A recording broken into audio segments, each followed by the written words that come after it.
we will be talking to Dan Taylor. Right. Student Activities Officer. The Student Activities Officer supports and develops engagement and inclusivity in extracurricular activities at the University of York, including societies, media, raising and giving, volunteering, and other events. The Student Activities Officer represents more than 200 student groups to the university, lobbying for their interests and making sure that they receive the recognition that they deserve.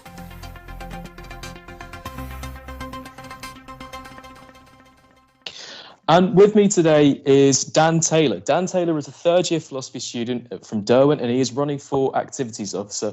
Dan, thank you very much for joining me today. Hi. So you're a third year now, so you've been here for, well, obviously 3 years.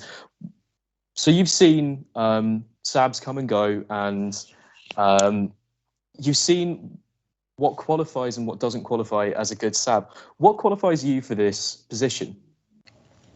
To be honest with you, probably mainly the sort of experience I've had over the last sort of 3-4 years. This is actually my 4th year here, because I changed courses after my 1st year. So it's that kind of desire to work for the students.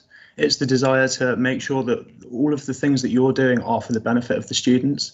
And I think that's really highlighted the kind of the good case scenarios of sabbatical officers we've had versus the not so good. So yeah, I'd definitely say at the core is drive for students. And you mentioned there that you saw the difference between good sabbatical officers and bad sabbatical officers. Who would you say in the last few years has been an example of a really good SAB for Activities Officer? Ollie Martin, I would say, was a really good Activities Officer. He showed a real passion for kind of getting the students involved and really hearing their voices. I remember the what are they called? Sorry, the event forums, the activity forums that he ran, where Charlie Jeffries came to a couple of those. And it just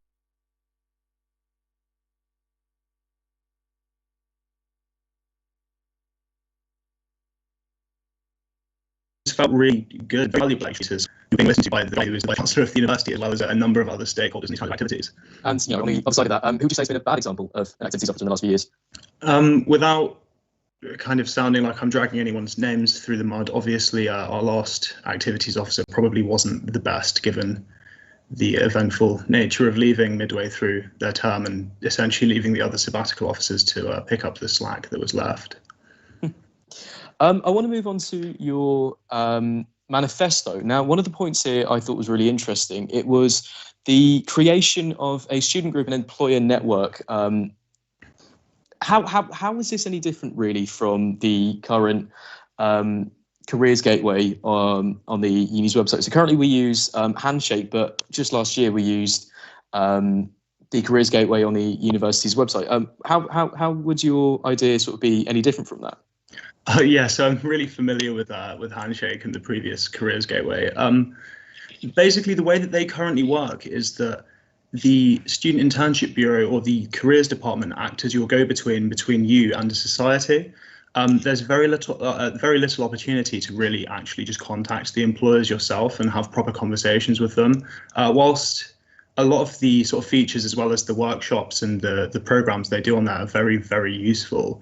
What I want to set up is essentially a more sort of free situation where societies can directly contact employers and really pitch their skills to the employers.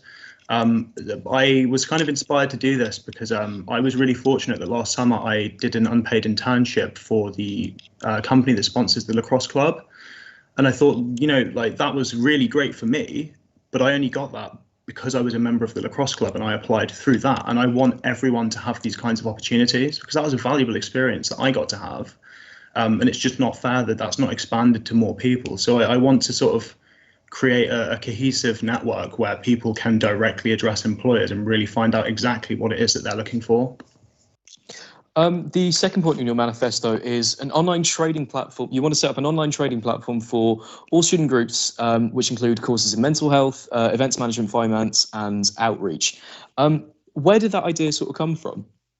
So actually last summer I did another internship as well that I got through the Student Internship Bureau. That was for Derwent College in kind of making materials for the Freshers Week and building an asset bank and things of different things they could use for materials in the future. A lot of the training I had to do for that job was not, excuse me, sorry, it wasn't really catered to the job. So obviously I was working remotely from home, but had to do courses and like fires in offices and things. And also some of the training was really old and still had Cohen Lambert's face all over it. And I've also found that through sort of committee positions in societies, the training that I've received from USU has been pretty comprehensive, but it's always done at the beginning of your term. And then when you really need it, sort of 6 months later, you can't remember half of what was taught to you. And so I want an online bank of resources that people can use whenever they need. But I also want people to get something out of that training so they can turn around to employers when they apply for a job after uni, or they have something that demonstrates they actually have these skills. And also, I don't want the only people to have access to these training being people on the committees for societies. I think that you need to widen the number of people that can access these, because then if you're in a situation in a society where somebody can't perform their job, somebody else can step in to fill the role because they've done the training for it. With that sort of on that idea, that sort of implies, sort of being able to say to employers that I've got this training. That implies that, for me at least, that you'd need sort of a certificate in a professional sort of qualification. That's going to cost a lot of money, isn't it? To get that training and be able to pay for that. How would you sort of lobby the university to get that extra money? Well, realistically, it wouldn't cost that extra money. It doesn't have to be a qualification that's affiliated with a board. It can be qualifications that the university certifies itself. Obviously, the university has the power to accredit degrees, not accredit, but the kind of award degrees and award training programs. Realistically, there is already some of the infrastructure built for this, given that they have these training platforms for people working for the university. So it would just be a matter of really adapting things that already exist and just rolling them out to everyone. The certificate doesn't have to be accredited by a particular industrial board, but as long as it demonstrates the university recognises your skills, then it still has some value. I want to move on to the activities officer's role in general, and its relationship with clubbing and sort of nights out in York. I mean, the pandemic has really affected York's nightlife. I mean, before even the pandemic, York was kind of known for being really boring. Clubs have been closing down in York. Society was just under threat for months. That luckily got overturned last week. Salvo's, there's always been rumours that it's going to close down, and even last night's news that Kuda's property has been bought out by developers, and that there's a chance that it'll become a club again. That's still up in the air. What would you do differently to other SABs to ensure that York's nightlife stays fun and stays vibrant for students? So thanks to some of my experience of running a lot of Club Ds and being involved in 2 big Ds, like actually fully running one of those big Ds, I've got a lot of experience as to sort of how to get student nightlife going as well. So I would love to encourage people on campus to be able to run their own events, be that in UC bars. Hopefully the Forest may be here to stay. Perhaps booking marquees in the grounds of the university, things like that. Obviously, asking to have a club built in town is incredibly unrealistic and it's totally outside of the power of UC, so it's not something I'm ever going to promise to do. If I could do it, great, but it's incredibly unrealistic.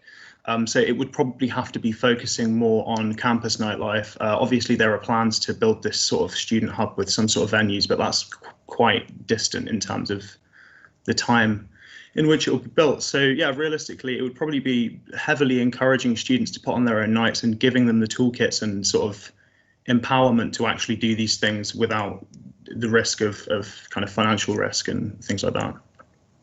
And one final question here, just following up on that one. How would you sort of go about encouraging students to do this? So I, fortunately, because of the experience I have with running a load of different nightlife, including Soul Candy events, I want to basically reach out to people and give them the skills they need and act as a consultant, basically, to enable people to put on their events. I want to increase funding that can go into these kinds of things and offer grants for people that want to run these events, as well as encouraging people to book UC bars and essentially making how they can book the UC bar venues more widely available, so they actually know how to do it, because everybody can. So. Well, thank you very much for joining me, Dan. Up next, we've got Brooke Davis, who was interviewing Carly Precious. Now, she's moving from Community and Wellbeing Officer, and she's trying to become the next activities officer. So let's hand it over to Brooke Davis. Thank you. The student